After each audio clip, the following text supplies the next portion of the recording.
This episode is brought to you by Co-creation.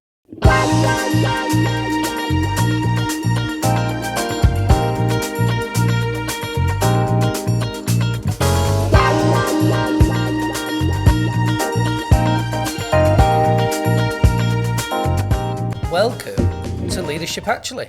It's not love, it's leadership. Welcome, Lisa Powney. Welcome, Lee Rogers. You just started then, I hadn't put my cup down. But welcome, how are you? How the devil are you? How the devil am I? Yeah, I'm good. I'm a little bit tired. Why? I'm a little bit sore, as you know, the bike ride. The bike, yeah. Let's say Yeah, that. so travelling 1,046 miles. Wow. And that's Looking not... good on it though. Thank you. That's not even the hard part though. No. The hard part is like getting all like organised and where you're going to stay and where you're going to be. That's the hard part. Oh yeah? But I have raised like a good chunk of money for the charity so far, so I'm really, really excited. Oh, that is so good. Well done you. That's really good. Yeah, it's going to be a challenge. And we like a challenge. That's what you set out to do, so all good in that space. How are you? Yeah, I'm really well, thank you, yeah. I've just come back off a nice girly weekend, so I always enjoyed that. We went out to Wales and seen lots of nature. There was lots of raining. Always. So lots of coffee and, wine. So I've had a good time. That's always good, isn't it? What's your tipple? What's your tipple? I really like wine. I am a wine connoisseur. connoisseur, What type of wine? I like white. That's my preference. Okay. Any particular type of Pinot? Or? No, a Sauvignon Blanc. Oh, I like okay. a Sauvignon Blanc. Sauvignon. Yeah, and but I like a rosé, and on a Sunday lunch I'd have a red.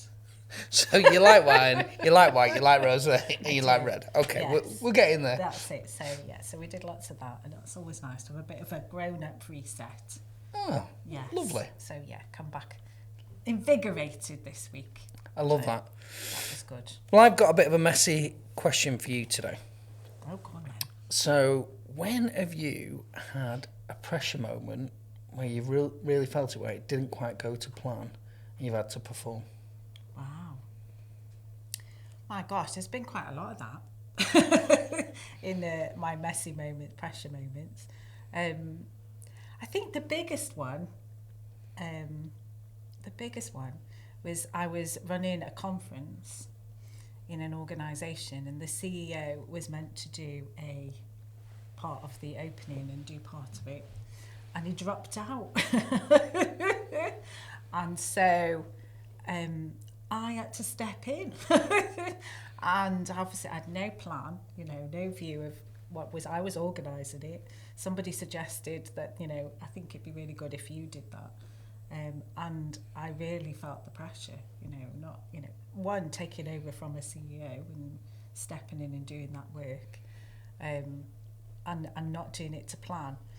I guess I rambled through a bit of it, but I did get through it. I learned lots of lessons, and I think that's part of it. We put ourselves under pressure, and sometimes when you haven't got that choice, you go out there and, you deliver something and you learn lots of lessons. So for me, that was probably the biggest one. But, lots of days I have to step into that space, and I might not have planned or thought about what I'm going to say. I think that they're quite leadership moments, aren't they? When you just have to be in the spotlight and go, right, this is my show up moment. Oh, yeah. I'm interested to what our guest thinks about that, especially with preparation being part of her MO, I believe. Definitely. Yeah, absolutely. So I'd be very interested too. I'll wait. Lots of that stuff. Right. Do you want to introduce today's guest formally? I'd love to. I'm very excited to meet you, Laoishe. We've got Laoishe MacCana. I've said it right, haven't we? Yes. Good. I love the way you spell your name. It's beautiful. I'm going to give you a formal introduction, if that's all right, and then we'll dive into a little bit more of you. So, but welcome. Okay. It's really great to have you here today. Yeah, it's really nice to be here. Thanks. Good. Thanks. It's been months in the making, but thanks for coming. And I think our audience will really love it. We have leaders who listen. And I think this will be really invaluable, and to us ourselves, as you said, we have to step into some of this space. So I'm really excited about that. But your official introduction is you are a global executive communication coach, specialising in high-pressure environments. Laoishe, you bring a perspective that most leaders only encounter when they're already in the spotlight. After 7 years presenting live to millions across the BBC, Sky News, LBC and TalkSport, you've learnt how to think clearly, structure fast and stay composed when there's no safety net. Now you work with executives, founders and senior leaders stepping into high-stake moments, helping them communicate with clarity, credibility and presence when it matters most. But behind your polished delivery, there's a deeper story around pressure, identity and what it really means when we're put on the spot. Wow. Does that sum you up? I think so, yeah, very well. Gosh, I sound brilliant. You are brilliant. You are. Oh, you are thanks. brilliant. Yeah, absolutely brilliant. And we'll dive into all of that. But as we started, this is the messy class.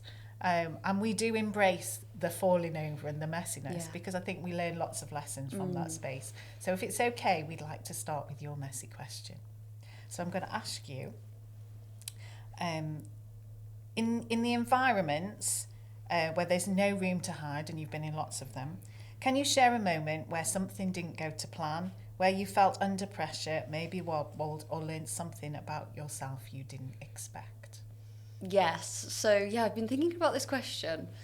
And if we start with broadcasting, I feel like everything goes wrong all the time. That there's hardly a bulletin that goes by that it was just flawless and nothing went wrong. Whether it's breaking news, whether it's tech problem, whether it's someone walking in the studio, just there's something always going wrong. So I feel like I've learned how to get over those problems quite quickly. But I actually feel pressure all the time, especially in my bulletins, because I feel I really care and I really want to make sure it's the best bulletin I can deliver. And I always think in my head, you never know who's listening. So I put a lot of pressure on myself. So there's always pressure there as long as you care, I think. Yeah. But I just feel like I've learned how to deal with the nerves and still perform in that pressure.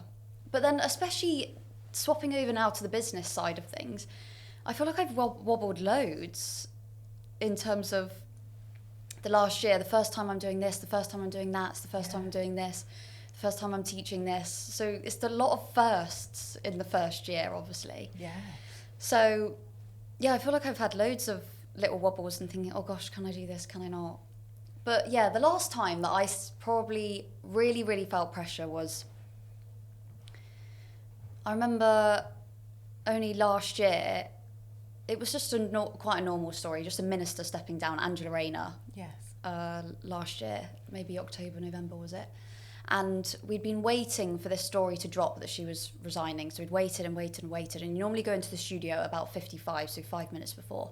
And we'd stayed in the newsroom until about 57. And it just hadn't dropped. So we just go in and we just say, it's all still, we're waiting to see if she has. And anyway, I'm in the bulletin and I read the top story, which is hers. And I click the clip. And my editor comes in and passes me this piece of paper. And I haven't got a clue what's written on this piece of paper. And he doesn't say anything either.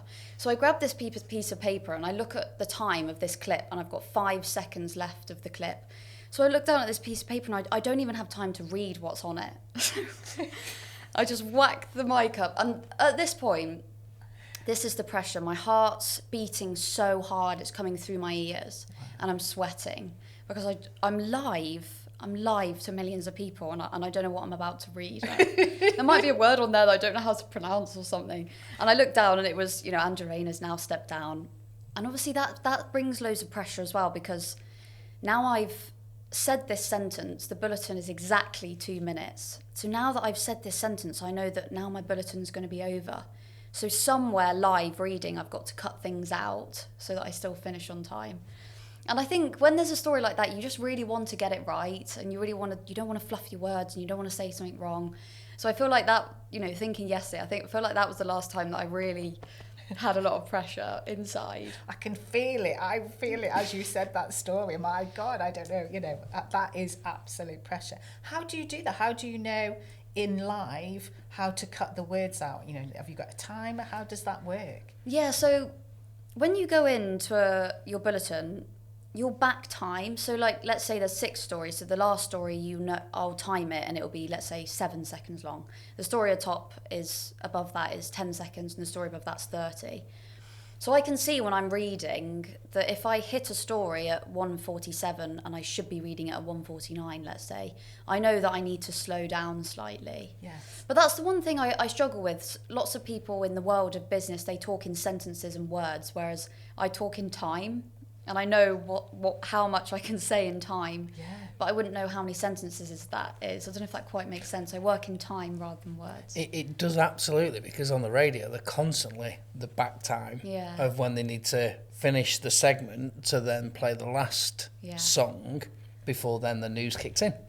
That's kind of how it works, and they're always on the calculators behind the scenes going, oh, sorry, I can't talk right now. I just need to work out the schedule. Yeah. And it's all on that, but it's a lot less structured than yours. It's more freestyle.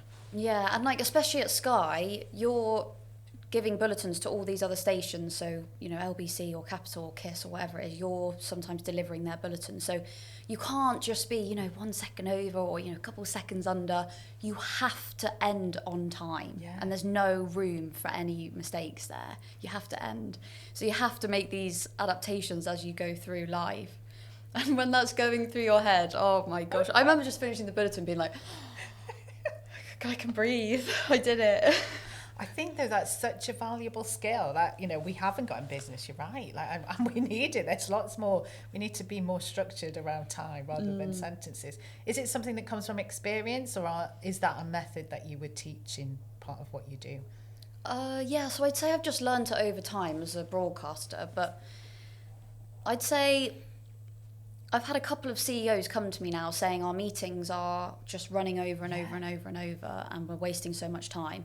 So I have helped them sometimes structure their meetings as bulletins. Yeah. So everyone has a 2-minute update, and you're surprised how many people still are talking for 7 minutes. Yes, I'm not surprised. And I'm like, that's not how. No, you're waffling.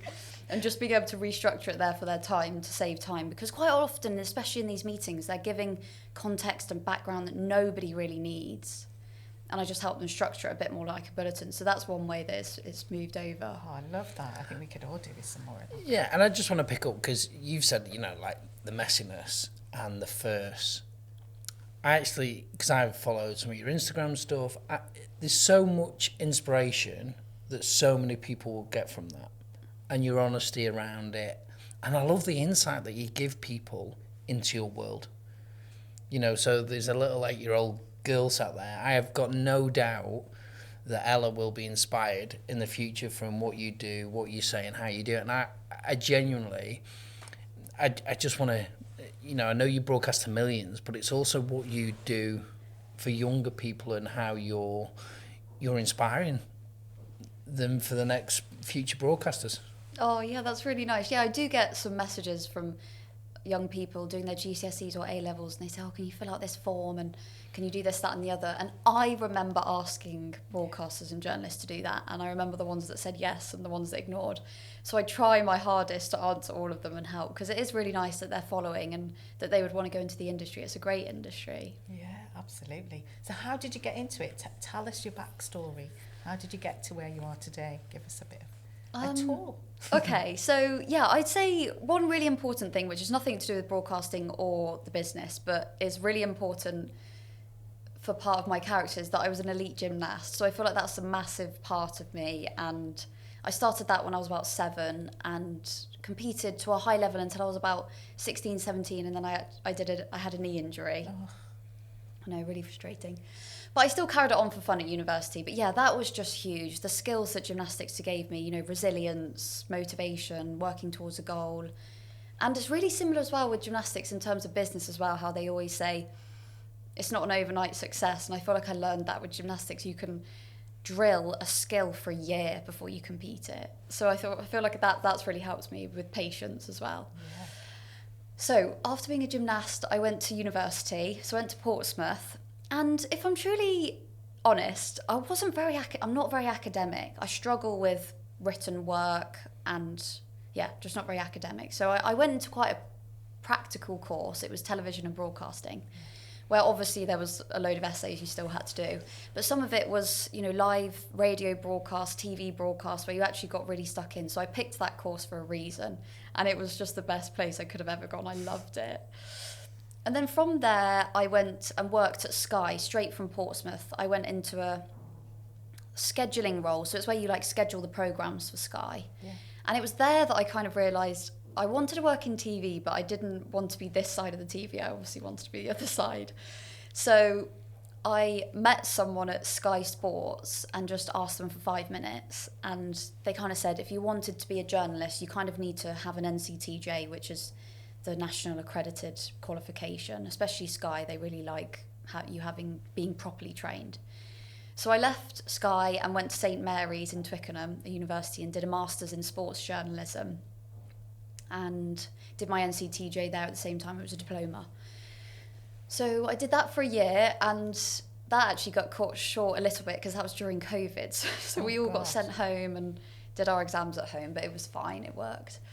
And from there, my first job in the industry was at Jack FM, which was a small radio station in Oxford, which was the best place I could have ever started. It was a really small team, so it was just an editor and 2 journalists, me being one of them. And I got to do everything there, you know, reporting, news reading for a local and national station, social media, writing. So it was just a really great place to start. And I always say that to students as well. I say, if you don't get a job at the biggest organisation straight away, it doesn't matter. Sometimes the smaller places are a great place to start.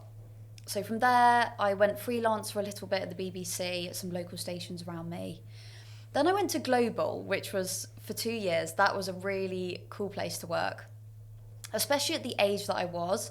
So I was maybe 22, 23, and I was reading for Capital, which is a bit of obviously a younger station, and you get to do the news that you actually cared about. So rather than kind of too much politics or, you know, too much international stuff, you were doing the stuff that we actually really cared about, social media news and things like that. So that was a really cool place because you got to do Capital, Heart, Smooth, LBC. You got to do loads of work for different brands there. And from there, I went to Sky News. So that's been my journey. Wow. You've done so much, haven't you? In that space of time as well. Yeah. Why do you think gymnastics was so profound? Because you started with that. What is it about that goes, that is really core to my story, do you think? Yeah, I think because I was doing it at such an elite level, it was such a huge part of my life. So I would, for every week when I was at school, in secondary school, I'd leave at 1 o'clock on a Tuesday and a Thursday. So I'd leave half a day early and go and train for 7 hours both of those days. And I was training about 25 hours a week. So I think it's just because it was such a huge part of my life. Yeah. And it's sport, isn't it? You learn so much. It's that, like I said a second ago, it's that resilience where you get chucked down and spat out in sport and you get back up and you carry on again, and getting through injuries. I feel like you deal with a lot of adult things that some people only deal with when they get to an adult. You deal with them in sport. Yeah. And motivation and failing. You fail and fail and fail and fail so many times. And yeah, you just have to get back up and you have a coach shouting at you. Yeah, and get on with it. But I had a really good coach, to be fair. He was called Tom, and he was, the best person ever. Wow. See, I just bribed Ella to do an aerial with McDonald's, I think it was. And it took a little while, but we got there. Domino's, sorry. Yeah, and that worked eventually. And in terms of that, what you learned in that elite sport, how does that carry through to what you've been doing in your broadcasting career? Yeah, so I'd say, one of the biggest things is probably being able to fail and get back up. I feel like that's huge, and make mistakes and be okay with making mistakes. And quite a lot of people, especially with business or broadcasting, they won't do something until they feel ready. Whereas I feel like gymnastics taught me you have to just do it even if you don't feel ready. And it might go wrong, it might not, but you'll learn something from it. Yeah. So I feel like there's that element. And then there's also the whole working towards a goal, being motivated and determined, and doing all the work that you have to do even if you don't like it to get there. Yeah. And the hours and hours that you can put in. It's really similar with everything I've done with broadcasting or business. Sometimes things will come a bit quicker, but sometimes it will take a year or 6 months to get something. And you mentioned about broadcasting and like feedback from coaching in gymnastics. What's it like? Give us an insight in terms of how that works in broadcasting. So feedback, do you work, you said you put a lot of pressure on yourself, but what's the support mechanism around that through your bulletins, through what you produce live? You know, you were talking about your editor last minute. Yeah, that's one thing actually I'd probably say is that you're told all the time in gymnastics how you're doing this wrong, you're doing this wrong, you're doing this wrong, you're doing this wrong. So I feel like I've taken that throughout life as well, and I often ask for feedback because that's what I'm used to. And when people aren't giving me feedback, I'm like, what am I doing wrong? And I might not do anything wrong. But yeah, that's a really big one. And in terms of kind of support and feedback in broadcasting, I found that you do get support from editors in terms of your kind of one-to-one meetings like you do in any kind of business industry. But I feel like a lot of it you have to go out and ask for it. And I've had to ask, like at Global, I'd send my bulletins to the national capital newsreader and I'd say, you know, what could I improve here? And when I'm at Sky, I had a mentor, he's called Jonathan Samuels, he's great. And he, again, I send my bulletins or ask for help or ask what could I have done here differently. And I feel like that's really important, even if you think you might be doing well, to still ask and see what you might be able to do better. Brilliant. Love that. I think in the world of business, we're still trying to encourage people to think about having coaches and mentors. Sometimes people can feel that they have one because they're not performing or they're not doing well. And actually in the world of sport, everybody has one. You know, that's part of what you do, and you've talked about that in now. What difference do you think it's made in your life, and for leaders out there, what's the benefit of having somebody who's your coach or mentor? Yeah, that's so funny. I think I've only just realised it since you've sat here that I've asked for mentors, and that's probably why. Because everywhere I've gone, I've had someone to ask for advice for or ask for help with. I think it just jumps you ahead that tiny bit quicker, because you just get that piece of advice or that little nugget that might make a massive difference. So yeah, that's so funny you've said that, because I've just realised everything I've ever done, I've had a mentor. I think it's just like being able to bounce off someone, and even though you might not be able to, I mean, I might have been able to do this business completely on my own, but I feel like my mentor that I had for business, because I've had one everywhere, he's been able to just jump me and say, oh, well, I did that 20 years ago and it didn't work very well, so I'd say to do this. So it just helps you not make maybe as many mistakes and jumps you ahead that bit quicker, I'd say. So I always say that to people as well, especially when I'm meeting people on calls. I say, I don't have to be your mentor or coach. You can go to anyone, but if it's something that you really want to fix, I always would say to go and get one. I think it's really important. Yeah, and it really shows, you know, look what incredible progress you've made doing that. So yeah, absolutely. Leaders out there. And what's, you know, you working with leaders, then you're the specialist then now when working with leaders. What do you see underneath the surface of what they're going through? I see a really common pattern in all of them, and obviously everyone's slightly different, and that's one thing I do actually, is I don't have just one course that I throw out to everyone. I tailor it and make it different so it fits each person. But pretty much every leader I've worked with, they say, I know what I'm doing, I know what I'm talking about, I'm right at the top of the industry, I've got 20 years experience, like there's no problem with what I'm doing and what I'm saying. I'm just not able to articulate it, or when I say it, it's just not landing with as much impact as I wanted. And then that in turn makes me look like I don't know what I'm talking about, and people aren't trusting me as a leader or believing what I'm saying. So that seems to be the biggest pattern of people that I'm working with, of how they're feeling and what's happening in their leadership. And I think it's often because they're great people, they're ambitious, they climb right to the top, and they learn all these skills, don't they? They probably have a leadership course that they go on, and they have this course and that course and strategic decision making and whatever else. But no one teaches them how to speak, and no one teaches them how to speak under pressure as well, which is a completely different thing. Yeah, absolutely. And what do you think that pressure brings for leaders? And what have you seen it do? Yeah, so it's the visibility, because normal professionals, you know, you might be sat in a boardroom and that might be the most visibility you get that day. But as soon as you start going up and up and up, you start maybe speaking to the media or on stage or a conference, or speaking in front of, you know, maybe a big town hall or something in front of all your employees. So I think what changes is it's the visibility, and nothing changes to them. They still know everything, but it's just being able to get it out in a way that's, you know, an impactful delivery, helps people understand what they're saying, say it clearly and concisely. What was your question? Have I answered it? Yeah, very much so. So it was how does pressure impact leaders ultimately? Yeah. So yeah, it's just that, I think it's just the extra eyeballs on them. And quite a lot of them say, I don't want my employees or my bosses above me to think that I don't know what I'm doing. So I think it's just that they start looking inwards rather than focusing on the audience. Yeah, I agree. I see some of those trends, absolutely, you know, and people are promoted often as well because of their capability in, you know, in doing what they do, but forget that then that means you've got to take on people, and then you've got to be more visible, and you've got to speak more. So I think you did some fantastic work in that space. So I guess you talked about two things. One was confidence to articulate and communicate their messages so they know what to do, but that sometimes it doesn't land. So the first question is that how do you help them with that? What sort of things might you do with them? And I guess the second part is, you said, around under pressure. That's a different, and you have that yourself, and you talked about you've got some of your own techniques. Yeah. So let's start with the how do you help them communicate clearly and articulate what they already know? Yeah. And you said something a second ago that I was going to pick up on as well, but I can't remember what it was. Okay, so yeah, I'd say, so the biggest thing is that they'll be speaking, and like, there's two things really. One, they always know what they're talking about because they're right at the top and they know what they're doing. But it's just, there's so much that they could say and so much they've got to talk about.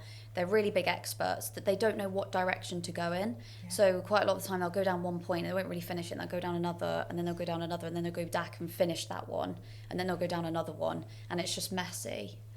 Or the other thing is that people like to tell stories, and storytelling is really important. I help people with storytelling. But quite often, maybe if it is a meeting or a bit more of a pressured presentation, we don't need all the context and background first. Quite often, if you're sat in a meeting, you just want it. This is why it works so well. You want it like a bulletin. You want the headline. You want to be able to hear the answer, maybe if they've asked a question, or you want to hear what the most important information is.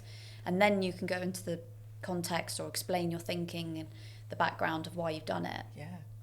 So that's mainly how I help people. It's kind of those thinking structures and then speaking structures so that they come out a bit more clear and concise. And that's the other thing. I get a lot of people saying, oh, you know, my boss said I need to hurry up, like, you know, get to the point kind of thing.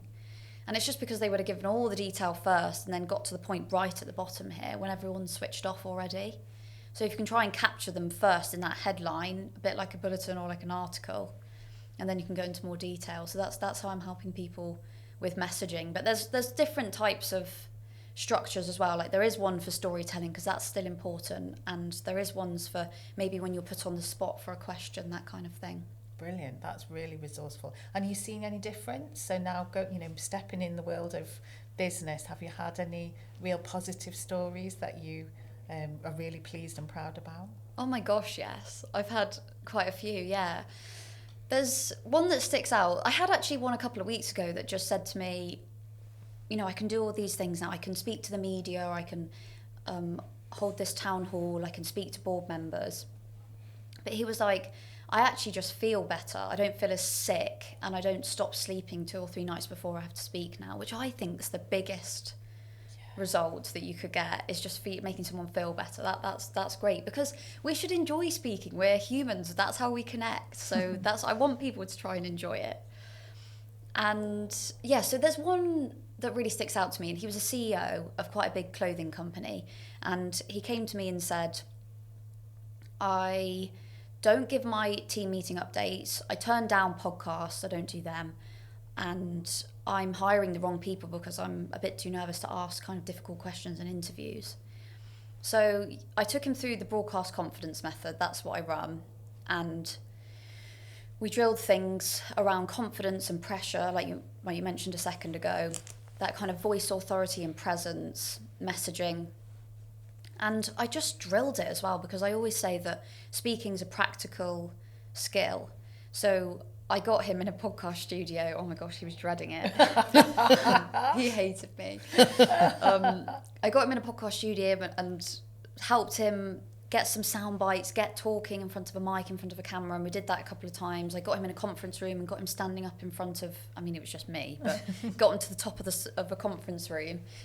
And he's the same. He just says it's just made a massive difference, not obviously only to his business and the return on that, on being able to do the podcast and get more visibility, get more sales, but also for his public profile and for his kind of personal brand. It's made a massive difference as well. So that's one that always makes me smile. That is an amazing story. And one of the things I just noticed was, you know, you talk about drills, and Jill, that came from your sports days. Yeah. You know, that a skill drill is a real sporty term. And it always amazes me. I was thinking about this not just the other day, you know, people have gone through the most resilient stuff, you know, in their life and tackled, you know, the biggest of challenges. Yeah. But often it just comes down to speaking or a conversation, you know, that's the thing that throws them off their perch. Yeah.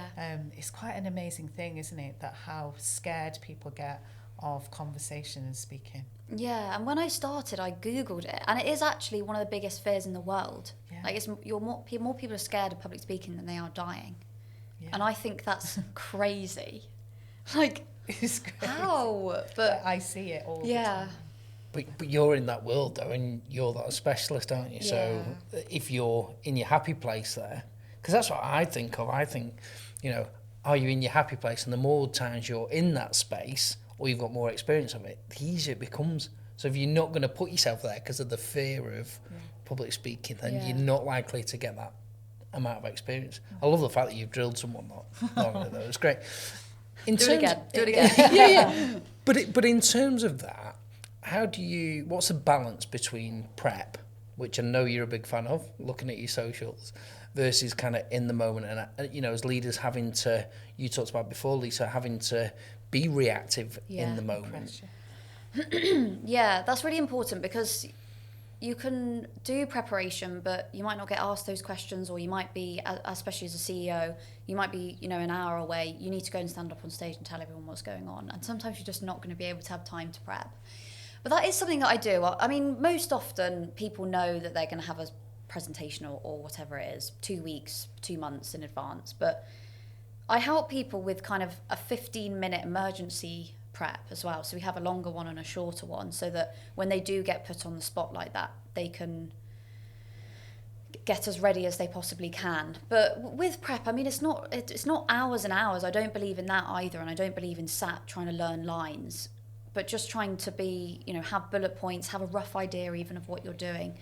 And if you've got those and you've got the structures that I've given people, then they can pretty much do anything, because even if they don't prepare, they know how to structure an answer. Okay, I need to just say the top line first, and then I can go like that. But that's the biggest thing I'm working with CEOs and leaders as well, is that on-the-spot kind of work as well, where they're not going to get any prep at all, and they will just be in a boardroom or a panel or a conference, and they will just get asked a question. They can't be like, hold on a second, I'll just have a look. It's like they have to react and speak, like you're saying. So yeah, I've helped with those kind of situations as well, because I'd say they're just as important. So what are your tips for that? I guess that was the second half. Under pressure, how do you help people, as well as their 15-minute, what other tips do you do so they can keep calm and resilient in the moment? I'd say one of the biggest things is obviously, like with everything, it's mindset, isn't it? And I try to tell people that just because you're stood on a stage or stood behind a camera, it's not, I don't really like the word public speaking. You're just speaking, you're just having a conversation. I try to say that you're just having a conversation like you would with your friends and family, because if you stand up on a stage and start performing and shouting and presenting at people, we don't like that. We like to have a conversation with people. We like to be on the same level and feel like we can open up and relate to people. So that's how I try to help people with pressure, is just try to think of it as a conversation rather than this big, bad, scary wolf that you've got to stand up and you're the only one isolated. And that's not speaking. Speaking is when you're all connecting, and you can connect without speaking. You connect through body language. So that's what's really important, I always find, is just helping people remember that you're not isolated, you're all one, and you're just having a conversation with these people. I love that. If people do, if you are experiencing it in the moment, so if that panic kicks in and you forget what you're going to say and you go blank, you have that moment. What are the things that you've done or you can experience that get people back into the space of being able to respond and get into that conversation? Yeah, I'd say the biggest thing is breathing, which lots of people are kind of like, oh, you know, breathing, like it's just another hairy fairy like breathing. But it just slows your whole nervous system down. So I'd say the biggest thing is breathing. And sometimes just being honest as well, just saying, let's say you're put on the spot in a question, just say, oh, do you mind, could we actually just come back to that? And would you come back to me? And sometimes just being a human on stage and asking something like that, or taking a sip of water. Sometimes moving, I know that's not always possible, but I say if someone's nervous before something, I say, well, just go to the toilet. If you don't need it, just walk there and walk back. But I make a pre-speaking system for each client. So I've got one. For example, mine to go down to a bulletin is, I like to get some nice big breaths in there as I walk down to the studio. And the next thing, if possible, is I like to smile at someone. So that's just a bit of human connection that just slows me down and makes me feel like the world's not ending. So especially at the BBC, I'll do that with the producer, Paddy. I'll walk in and smile at him and talk to him. And then the next section is kind of having a look at my first sentence, making sure I'm really familiar with it and what it is, and doing some good breaths before I start, and making sure that first sentence is really solid, because if you can start strong, the rest will follow. And that's obviously really important for broadcasting and business. If you can nail that first sentence, we all have an attention span now that's ridiculous. I don't need to listen to you, I'm waffling on in my head thinking about a million things I need to do. So if you don't capture someone in that first 7 seconds, whether you're giving a business update or broadcasting, you're going to lose them. So I always say trying to get that first couple of seconds or that first sentence sorted is really important. So I'll make that pre-speaking system for every person, and it's different for every person. That's mine. I love those tips. That's so important. It's about creating that habit, isn't it? So that, I guess, though, that your brain relaxes a little bit because you're in your system and you're signposting. I guess that's what you're doing, signposting. I'm about to go on, or I'm about to go live, and this is the way. I guess like footballers wear their favourite socks, and do what and sing particular songs or that sort of stuff. I think that's a really important part of what you do, and I recognise some of that actually. I probably haven't classed it as a system, but I would do some things if I'm about to go and do even this actually. So definitely. Actually, I thought you were going to start like says me socks, and I was like, oh no. No, I don't. I'm really hard. I've got your lucky socks. My lucky socks, my cycling socks. I guess, like, how do you... So I know we're talking about systems and drilling. How do you get the balance then about enabling leaders to be authentic and be themselves and be natural? Because you spoke about the importance of connection, an audience, and how we connect versus go and put on a performance. Yeah, that's really important. That's a huge part as well. And I have a lot of leaders saying, especially women, they'll say, I am smiley, I am warm. And I'm like, yeah, we're going to keep that. We're not going to turn you into a robot. And that's the last thing that we want. People, again, like you were just saying, we love connection. That's how we connect, is through humans. So I always want to try and keep personality in there. And that's something that we work on a lot as well, is that you can have these techniques, but still speak in your way and smile and have your own body language and sit the way you want to and look the way you want. Because that it goes back to the performance thing, where if you're performing and trying to be someone else, you're not going to be your most confident self. So I try my hardest to just keep people as they are, but just try to have a little bit more technique and direction to the way they're speaking, but to keep their personality in there, because it's the most important. It's the reason people will connect with you, like you, buy from you, trust you.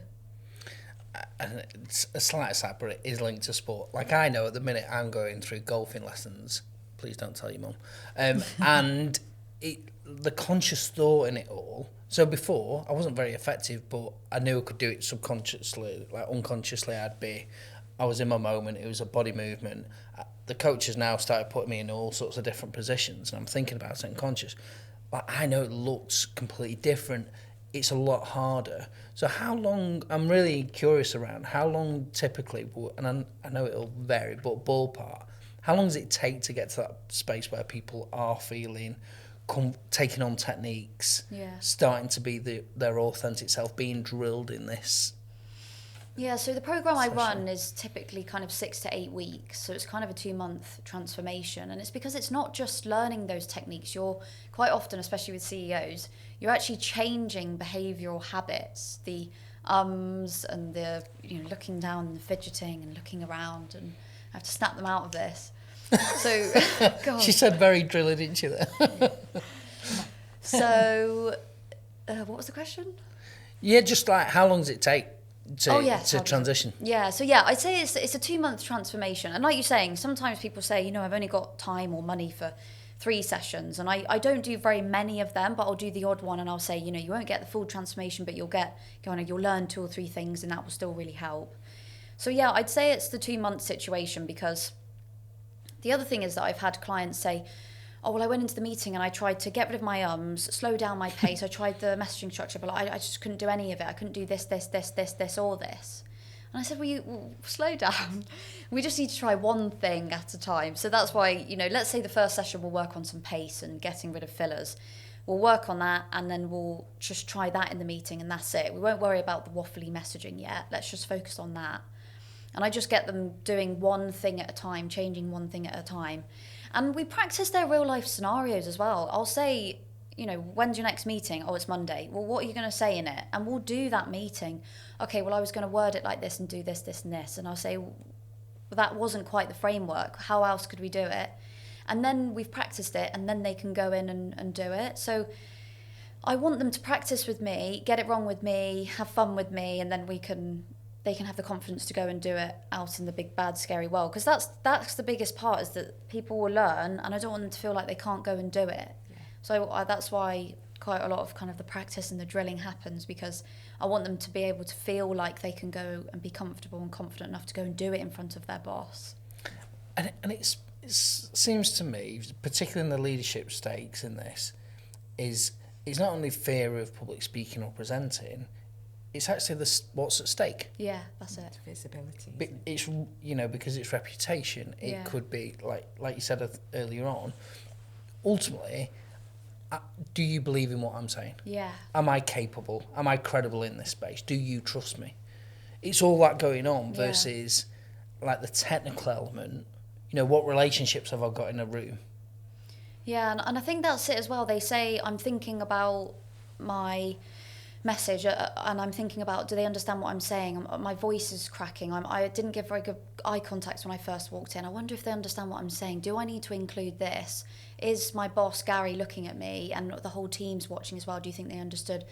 And even though that's great awareness, that's brilliant, isn't it? Because you're trying to be aware. I actually try to say, you need to turn it around. It's not actually about you. You're not important. The audience is important. It's more important to be able to get a clear, concise message across to these people. No one actually really cares about you. Everyone's selfish and they're thinking about themselves and what they're going to have for dinner. You just need to concentrate on your audience. Are you giving a clear message? And if you see, are you watching them as well? It's not about you and what you're wearing in your socks. Are people switching off in the audience? And if they are, what are you going to do to get them back? And quite often switching that over is what makes people, takes the pressure off. Like, oh, no one cares about me. I need to focus on them and make sure they get it. And that helps quite a lot as well. I think that's massive. Leisha, absolutely, trying to reframe that actually it is about what we're giving rather than what I'm getting. It is really, really important. And sometimes, I guess we get that from workshops. Often we say to people, they're probably more nervous than you are as a delivery. You might be delivering, but you kind of know what you're going to say and you know what the stuff, they walk in and they're nervous and they don't know. So it's kind of about how do you make them feel and get what they need. So I absolutely love that message. And we've asked a lot about how you've been working in, the boardroom or leader space. But we never asked, how did you get into that? What made you go, I'm going to take what I've learned in the broadcasting world, and you're still doing that very much so, and I am going to give that to leaders. What was in your head when you thought, I'm going to do it? Okay, so there was a few things that happened that kind of brought it together. But I've always been quite entrepreneurial, if I've pronounced that right. You are. And so whether that was at home, I lived at home with a lot of animals. So we had horses and dogs and cats and chickens, and we'd sell the eggs outside the house, and we'd sell the manure for £2. The horse's poo, we'd sell it in a bag for £2 or £3. And then my dad's business as well, he ran a hospitality business, lots of catering up at this racetrack. So I worked up there and learned a lot about money and stock and this, that and the other. And I've always just been doing things on the side. For example, when I was at Global and a journalist, I was running a music podcast interviewing artists. So I've always been doing something on the side. I always felt like there was, they say like it's an itch, but like only looking back now that I've realised I was just desperately trying to do something else. So yeah, and then anyway, when I was just focusing on my broadcasting career, I'd upload quite a lot of my bulletins onto TikTok. This was when I was quite a bit younger, maybe like 22. But I started to get a lot of messages of, how do you speak like that? I want to speak as confidently as you. Can you help me with this presentation? Even just younger people, you know, even school children, you know, sixth form people saying, you know, I've got a presentation, how shall I do it? And I gave little tips and helped. And then I was driving from my home in the Cotswolds to London, and I always listened to business podcasts as well. And like I often thought, what business could I have? Could I have a clothing business? Could I have a leotard, you know, gymnastics business? I was often always thinking about having a business. Anyway, I'm driving in the car, and I'm listening to this business podcast with the CEO, and it flicks on to another one. And I only had about 10 minutes left of my journey, and it was this business podcast with this online internet coaching business CEO. And I thought, oh, some internet business. Oh, this will be a load of rubbish, but I'll just listen. Anyway, I was hooked. I listened to the whole 3 hours of this podcast, obviously after my shift. And he was basically saying, if you have something that you're good at or something that people ask you for help with, then you've essentially got an online business. So he is now my business mentor. So I got in contact with him. And I went through his course and his program.